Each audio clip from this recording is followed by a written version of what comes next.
let's start with Cresco, since that's the latest and greatest here on a Friday morning. Um, they hit 210 million in Q2 revenue. I think it was a sequential growth of about 18%. Any highlights here? I mean, for me, one of the things that's always attracted me to the Cresco story, when I first got to know them, even before I got to know them, when I was just following them in the space, is they were the first real company to go out and focus on wholesale. And if you truly believe that, the CPG play in cannabis long term is going to be a wholesale play, they are without question the most well positioned company to address wholesale in both the short term and the long term. If you look at how they built their C suite, and then you look at how they're executing. I mean, I think north of 50% of that revenue in Q2 came from wholesale business, which is very impressive. But you also can't sleep on them as a retailer. They did 101 million dollars out of 33 stores in a quarter.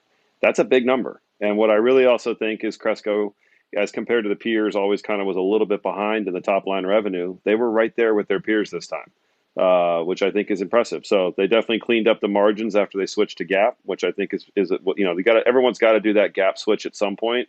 It's you got to deal with the pain. They dealt with it in Q1. You look at the margins this time, significantly better. So for me, it was a great quarter. I'm really excited to see what the back half of the year has for them.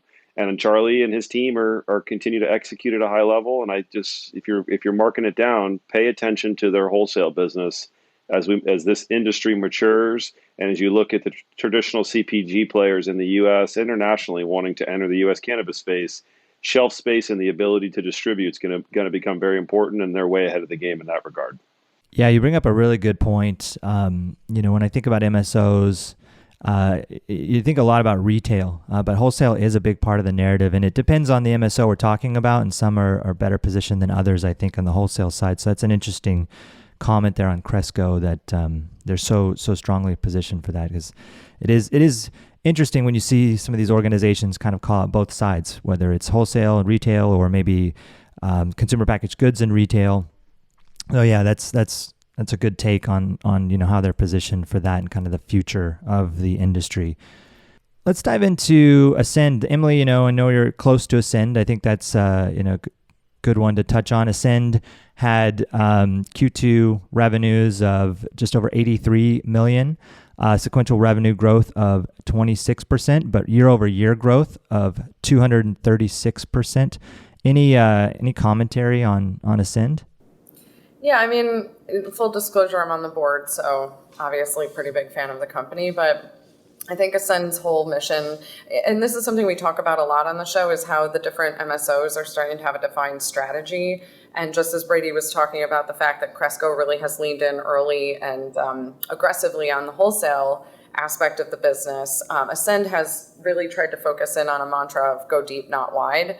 And so they really have focused in on states like Massachusetts, Illinois, New Jersey, New York, and now they're getting into Ohio, and they've been turning on their assets. So this quarter they did see some growth because they turned on multiple of their assets, including their big flagship store in downtown Boston. I mean, I think that store isn't yet showing its potential just because it's been an odd time with the transition. I mean, we're kind of re-entering into a really heavy time of COVID, but it's going to be an interesting time to see when people come back to the offices and when people come back to see things at Madison or at the Boston Garden. And so, the pandemic does have an effect on stores that are in those types of downtown locations adjacent to entertainment and offices, but I still think there's a lot of potential coming out of that door. They also did increase their guidance on the top line from 300 to 350 million for the year, so I feel like they're feeling pretty bullish on it. They did note some things around margin compression and a little bit of shifting down on basket size, but I think that's just because they're starting to settle into what's going on in the market. And they did also share that they had to write down some product because of some tainted genetics that interfered with the grow. And I think this is one of the things, like Ascend tries to be really transparent about a lot of the details of what's going on in the independent operations, not just talk about it on the wholesale level or the big picture level, but I think that the analysts appreciate that because they are really trying to dive in a little bit on the nitty gritty of the business. And Brady can share more about this, but one of the things I think is the hardest part in these MSOs is being these vertically integrated business with so many different layers to the business is cultivation is a place where they are very exposed to having loss because it is such a difficult aspect of the business. Growing cannabis has never been easy, and growing cannabis on scale is even harder. So I couldn't, yeah, yeah. you're spot on. It's what you're going to see, I think, with a lot of these MSOs, and it was brought up on several of the conference calls, is margin compression. And a lot of that margin compression and price compression, and I see it every day in Florida, which Florida is really one of the only true vertical markets without wholesale, where you have to be proficient on all stages of the game. Otherwise, you're going to face margin compression because you're going to have to price things to move them instead of just throwing them away. A lot of, in True Leaf's call, it was a big topic. In Curaleaf's call, it was a relatively big topic.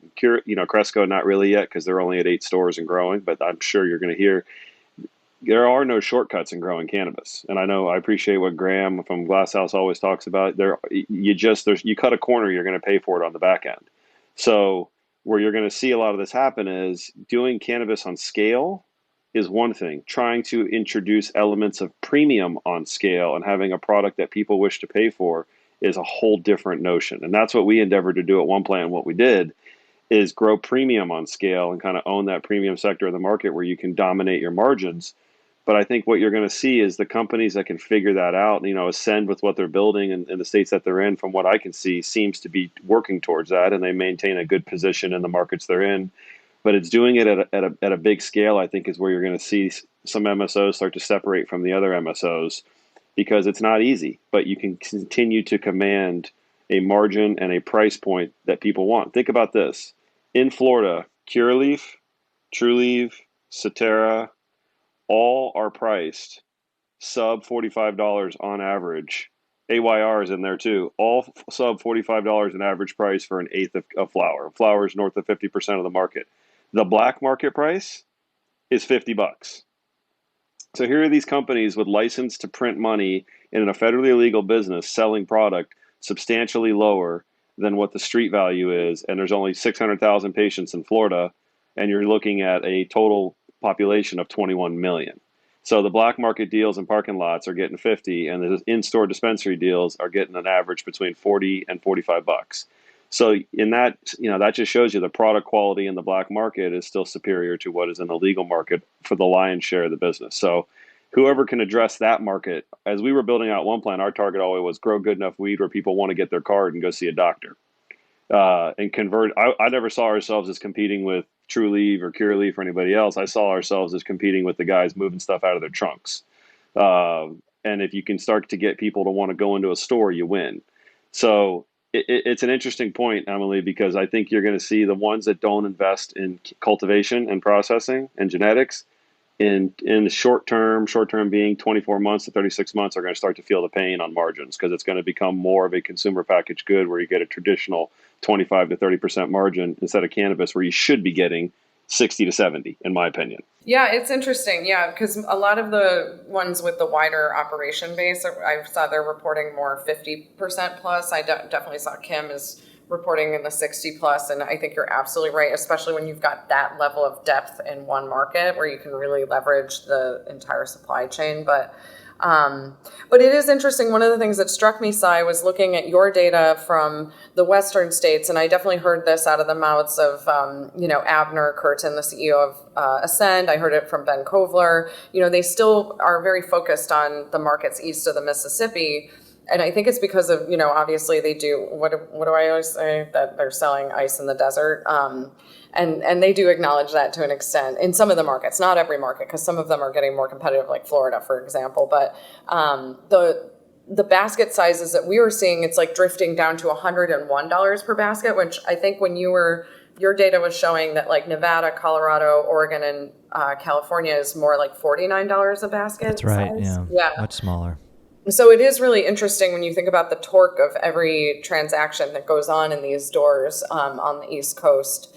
And I do think the products are a little bit more expensive in some of these, or I know they are. So anyway, just interesting on basket size. Yeah, and Ascend did talk quite a bit about their retail footprint, and retail revenue was about 70% of the business in Q2. I did see that note you mentioned where the value per transaction and basket size is getting a bit smaller, declined by a little bit over 8% there. But total transactions increased, which is interesting, and kind of doing some back of the napkin math. With 18 stores open and operating, it on average, each store is doing about $1 million per month in sales, which is pretty notable, especially when you look at some of these other markets out there that, like you were talking about, in Nevada and California. It's $1 million a month stores are more rare, I would think. Listen to High Rise on all major streaming platforms and watch the visual on YouTube.